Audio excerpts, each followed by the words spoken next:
Nimejulishwa na waratibu wa shughuli hii kuwa michango imekusanywa kutoka ndani na nje ya nchi kwa Watanzania na wasio Watanzania.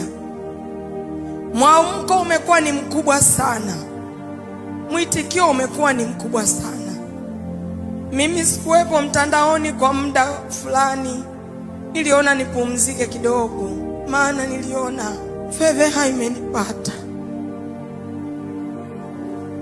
aibu imenipata. Nikajiona kama mtu ambaye hakuvaa nguo,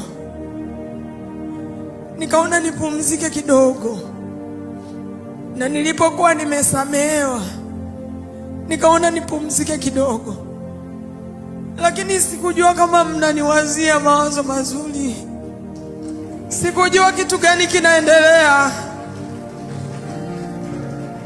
sikujua kitu gani kinaendelea. Ndio nikapigiwa simu, nikajulishwa kwamba watu wanakutafuta huku, wana kitu chema. Zawadi ya gari hii mlioitoa sio tu msaada kimwili, bali ni ukumbusho wa wema wa Mungu, na inanitia moyo kukaa zaidi madhabahuni pa Mungu na kuifanya kazi yake kwa bidii zaidi. Kipekee kabisa ninashukuru sana dada yangu Resti Bura kwa kuitika na kulibeba wazo alilolisikia ndani yake. Mungu asikupungukie hata kidogo dada yangu katika uhitaji wako.